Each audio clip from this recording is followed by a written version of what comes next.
Yo! What's going on, guys? Haven't yet adjusted to the sunlight here. Yeah, back at it with another banger video. In today's video, we're going to be reviewing the brand new Charlie XCX album, Brat. This is like her millionth album, I think. But let's get into it. She's coming off the back of Crash, which she dropped in 2022. The record got a bit of a mixed reception. I liked it. I know a lot of other people didn't, but that's not the album we're reviewing today, so I need to shut up about that. Okay, this album I was looking forward to going into it. Obviously, I'm a massive Charlie fan. I love, love all her albums. And I liked Von Dutch. I didn't listen to any of the other singles because I don't like listening to singles and getting albums spoiled for me. But I listened to Von Dutch and I liked that song a lot. And I'm pretty sure it's my 50th most streamed song of all time or something, and it's been out for 4 months. Or whatever. But yeah, okay. Let's just give a quick track rundown and then I'll get into more of my thoughts. Okay, so the album opens with 360. This was the most recent single for the album before the album came out. And honestly, it gives off similar vibes to her song Focus, you know. I just want you to focus. Yeah, that song. It gives off similar vibes to that. It's got this like bouncy beat. It's just Charlie doing little sing rap stuff. It's cool. It apparently samples Madonna. I didn't hear it, but then again, I haven't actually heard the Madonna song that it samples, so that's cool. Okay, club classics, more my style. I love this song so much, and it has a fucking Jersey club beat. Like, I was listening to the album and I was like, okay, 360, that's cool. And then Club Classics comes on. It's like, holy shit, this is a Jersey Club song. But it's not, because it like switches up. Oh my god, this song is like insane. Like, it switches up so many times. Like, you don't know what's happening. There's points where it's doing a Jersey Club thing. There's points where it's doing like a house thing. Even like a hyperpop part. You know, it's so cool. I just want to dance to me. I love that line as well. It's so hard. The right now part where it's just that bit, like the sample isolated, with like the like punchy drums. Before she comes back in like singing in a higher register. Oh, it's so good. It's so good. Like, I love this song. Okay, next song. Sympathy is a Knife. Now, I'll be honest. This is my favourite on the album. It's already just one of my favourite Charlie songs in general. I've listened to it 60 times today. Yeah. Just so good. Like, it kind of works for everything in terms of its mood. You know, it's hard hitting. Like, it's got one of those, like, chonky, almost like Florida rap style basses. So hard. But like also it's like sad in like, you know, self-deprecating, but it's also angry. You know, it's fire. And it's kind of about doubting yourself in a way, is how I interpreted it. Like, there's a lot of lines where she's sort of like comparing herself to other people and stuff like that on there.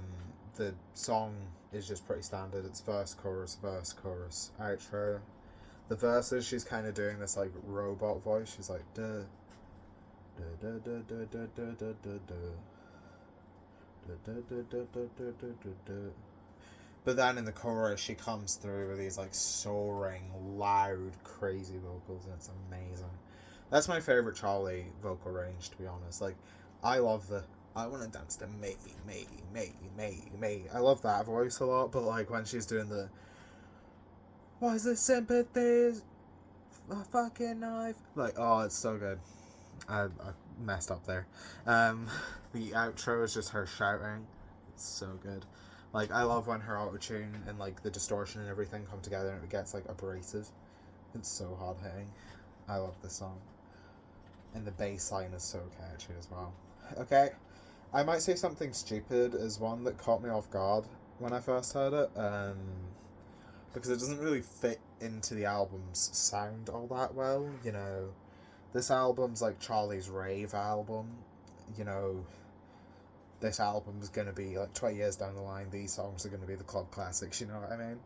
Whereas this song, it's got this kind of fuzzy lo-fi aesthetic with Charlie singing through a vocoder. It's so good though. Like, it's just an interlude, but it's like too short.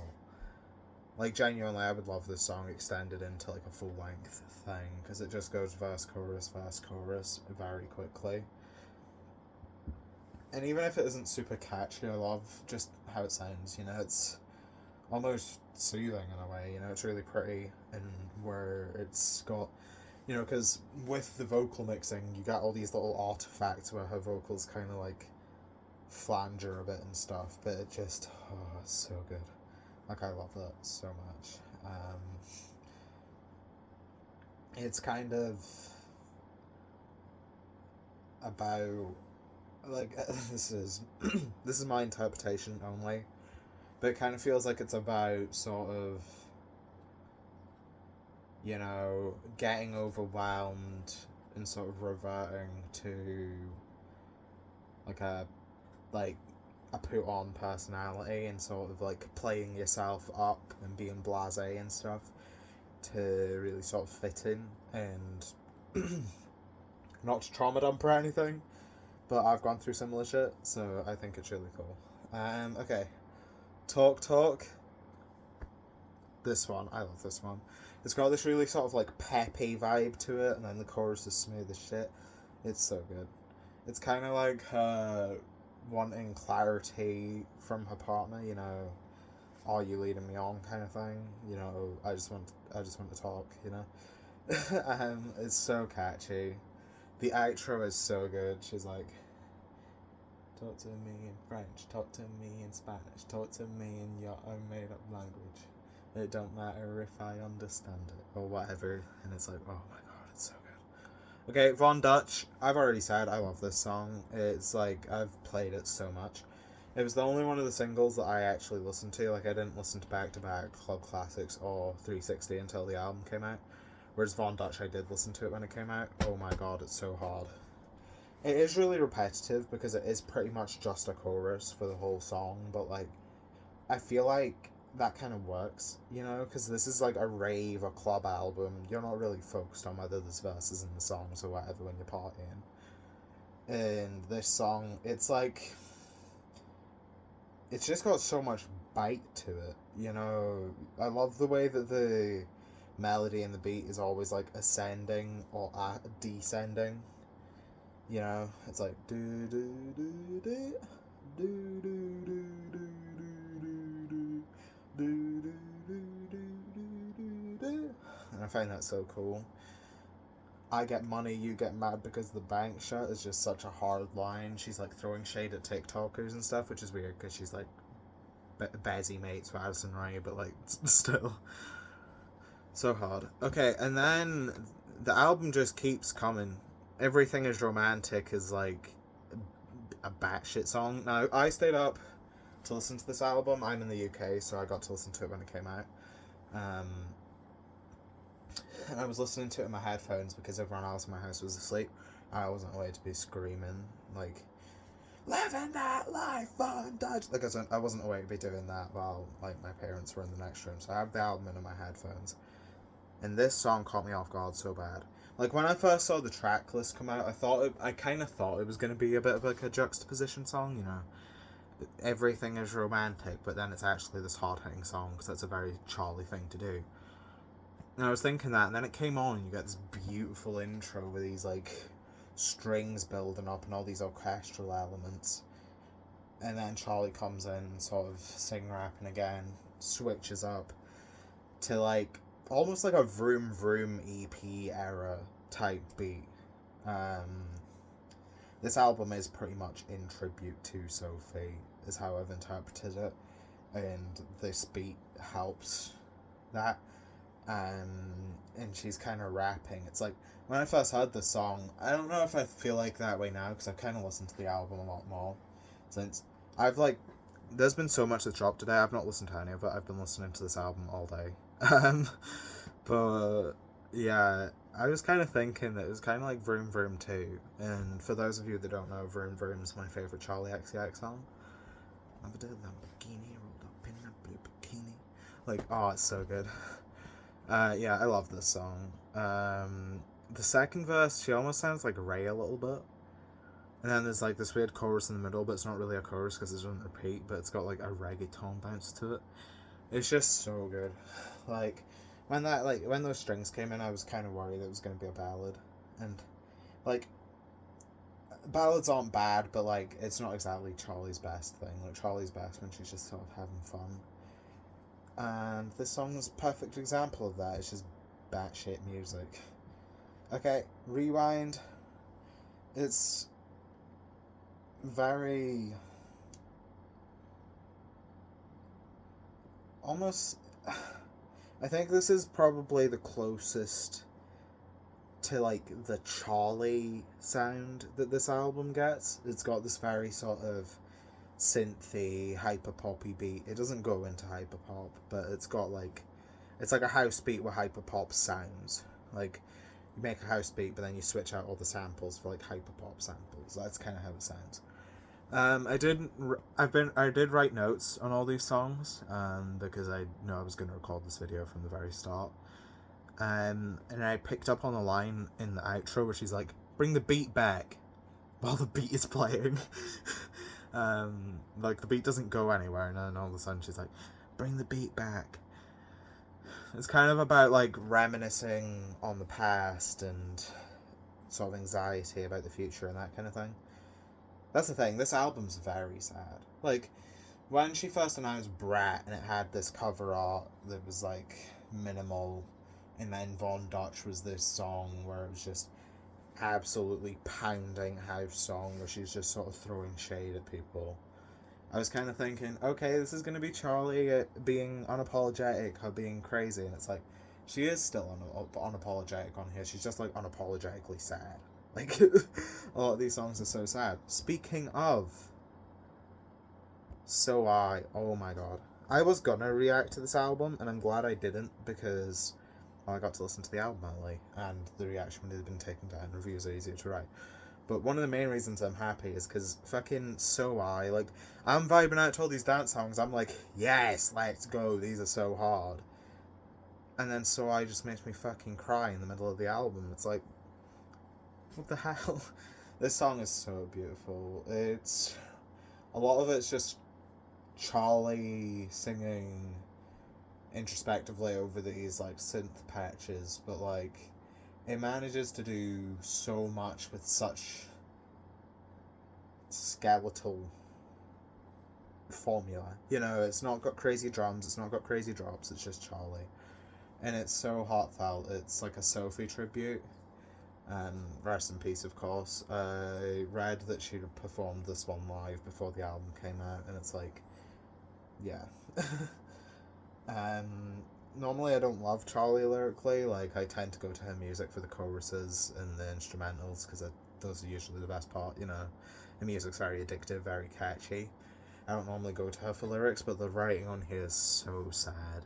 Like, she's like reminiscing on, you know, the last time she saw Sophie, and kind of like regretting the time she didn't pick up the phone and stuff. And it's like, you can't be doing that to me in the middle of the album. Like, I know I'm kind of lingering on this song, but it is truly something special. I mean, she's already done songs like this before, don't get me wrong. It's what Twice off Crash was about, but like, I feel like this song just takes what a song like Twice was doing up to another level. Just beautiful song. Okay, how do I move on from that? Girl So Confusing. One of the more confusing tracks on here. I can see it. Like, I went on Album of the Year today, and it's a very polarizing song. I've seen some people saying it's the best on the album, some people saying it's the worst on the album. I saw like a one review. Someone gave her 1 out of 100 and said, "Girl So Confusing is like the worst song of all time." And it's like, I don't know. I love it, but it's weird. It's kind of got this like awkward offbeatness to it. and a lot of the verses in that don't even rhyme, but it kind of like kills it. There's also like a lot of drama tying to this song. Like people were saying it was about Lorde, people are saying it's about Marina and the Diamonds. Like, I don't know. I'm not too tapped into that beef or whatever, so I'm not super familiar with it. But yeah, I don't know. It's a crazy situation. I'd go look more into that because it's kind of weird. Okay, Apple. I love this song. The bit where she's like, "I'm gonna drive all night." So good. It's got this like, I wouldn't call it like an 80s beat, but it's kind of like that. And honestly, the melodies on this song gave me a bit of a Lemon Twigs vibe, which is strange because it's completely opposite kind of music, you know.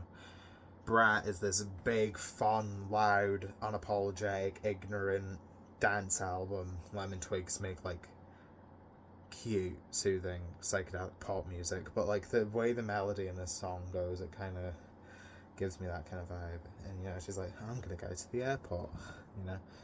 Okay, beat it. Can I not do that? My notes app is so weird. It's like telling me to paste things. I want to read. Let me read. Okay, B to B. I've not fully scripted this. I've just got like quick thoughts. I might show these because like these are some unhinged notes. B to B is a very repetitive one. I mean, like the chorus is just the same 4 bars over and over and over and over again. And then you get this like post chorus, which is her going back, back, back, back, back, back, back.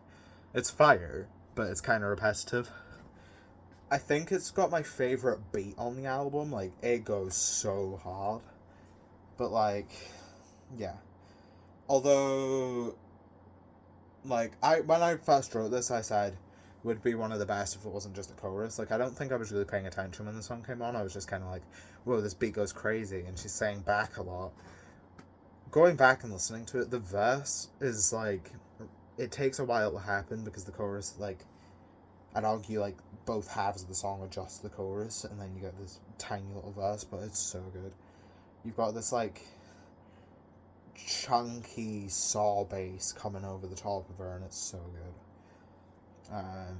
Although she does say back a million times. Like I would love to see people go and see that. Like go and count the amount of backs. I mean, the people on Genius did it, but they didn't give a number. It kind of it's like Gek Gek Gek, but Charlie's version. Okay, Mean Girls. I love this song. It's so much fun. It's just like, you know, Charlie having a fun time. You know, she's referencing Lana Del Rey. She's like, "Oh, she looks coquettish," or whatever. I can't exactly remember the flow. And this song, I was listening to it, and it's like, okay, this is fun. This is fun. Then all of a sudden, you get this bridge with these like cheeky little jazz keys, and it's like, oh my god, like it's solely on the song. The chorus fucking goes as well. This one's for the Mean Girls, so it was written for me. I think about it all the time. It's another one of those interlude type songs. Both of the I blank long sentence songs are like interludes. This is another one that doesn't sound super like the rest of the album. It's kind of got that noisy, fuzzy, lo-fi thing that I might say something stupid has. Although this song I think does it better. You know, there's more little artifacts and noises and stuff that you pick up for the first time in the beat, and it's really cool. It's almost got like a Pink Pantheress vibe to it, with how like quiet it is. It's soothing. It is strange. Her vocals sound a lot different on this song from the rest of the album. I was initially thinking she was fully clean vocals, but it's not, I don't think. But like, the auto-tune on this song isn't as strong as it is on the other ones, which I think is an intentional choice because this song feels really deep and authentic to her. She's sort of, I mean, there's lines where she's like questioning motherhood in the song. And there's one line I wrote down here that I love so much. "'Cause my career feels so small in the existential scheme of it all." It's like, it's so sad. But I love this song. It's like soothing. I can see this one being one I play a lot just because it like soothes me. 365, I was like, no, don't end the album, no. That's the first thing I've wrote. But it's great. The bumping that, that's sampled in the beat is from 360, so those two songs are connected. I kind of picked up on that, you know, the intro's 360 and the outro's 365. But yeah, this is probably the closest that there is to a straight up club song on here. You know, like, it's just like the same verse repeated like 3 times, but the verse is kind of long and it's got this really long build up. And the build up is really cool. I honestly think that the build up is better than the drop is, because the build up has all these little leads and stuff that come in with the synths, and then you get this like pyong, pyong, pyong, like Detroit bass in it. It's so fire. And then you get the drop, which is almost like techno housey kind of vibes. It's got this like synth to it.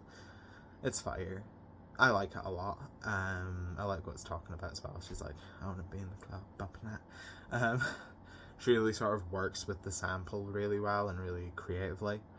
Okay, so that's like the entire track list. I kind of view this album like a more abrasive version of Crash. You know, it doesn't quite have the experimentation that an album like How I'm Feeling Now or Charlie or even like a Pop 2 have, but it's got catchy choruses and great production in abundance. Although I think whereas Crash leaned more into like synth pop and like the catchy side of things, this album's leaning into like the hard hitting thing.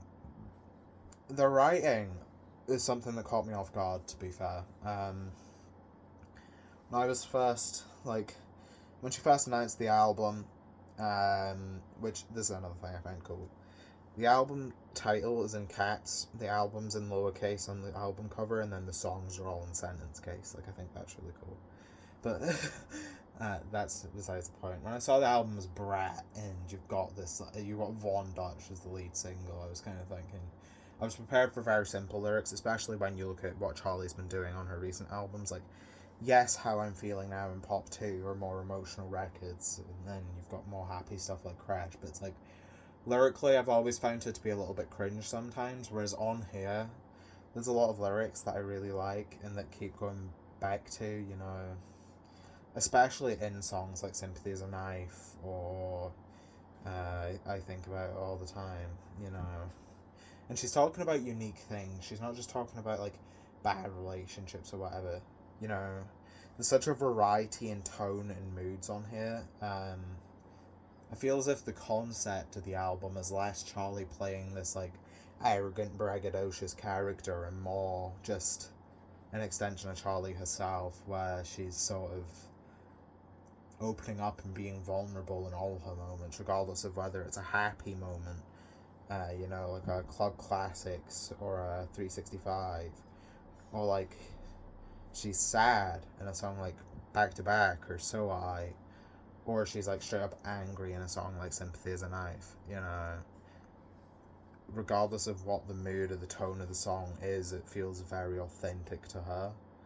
And I think that's a big positive, because usually, like I said earlier, I don't go to Charlie for these more lyrical moments or these more emotional moments, but she's got them on lock in here, and that's not to discredit this album's sound, because the album sounds fantastic. It doesn't quite have all the noise and the glitch and the hyper-pop that appear on her earlier records, but it's still got a lot of grit and a lot of bite to it, particularly on songs like Von Dutch or Sympathy is a Knife or 365. My favourite songs, if I had to give a top 5, would be Club Classics number 5, So I number 4, Von Dutch number 3, Everything is Romantic number 2, and then Sympathy is a Knife number 1. That's my top 5. Worst songs, I don't have any. Initially, I didn't really like the interludes because I wasn't paying attention to them lyrically, so they just kind of came off as these weird little, like, lo-fi momentum stoppers. But I feel like now that I've read more into the lyrics, because I've just listened to this album non-stop all day, those songs have grown a lot on me. I do love those songs a lot. Girl So Confusing. I'm still a bit undecided on it, but yeah, I think overall this album's fantastic. When I first reviewed it, I gave it an 86, I think. Fuck it. No, this album's straight up a 9. Like, I love this album so much. And it shows how crazy her catalogue is, that this album's a 9 and ranks like 4th for me. You know? I'd have Charlie, How I'm Feeling Now, and Crash over it, just. Although I feel like once I give this album more time, it's only going to grow, really. Even if the album doesn't really have to grow for me, because I just love it, you know? So that's my thoughts on Brat by Charli XCX. Leave a like if you liked the video, leave a comment down below to say your thoughts on the record. Go out and check the Album of the Year page. I'll be reviewing all the other albums that I listened to this weekend, which there's a lot of them. Please do consider subscribing to the channel for more videos like this. I do reviews, I do lists, I do reactions, all that type of shit. But yeah, that'll have been me. Thank you for watching. Thank you, Charli, for this album. I hope you enjoyed the video, and goodbye.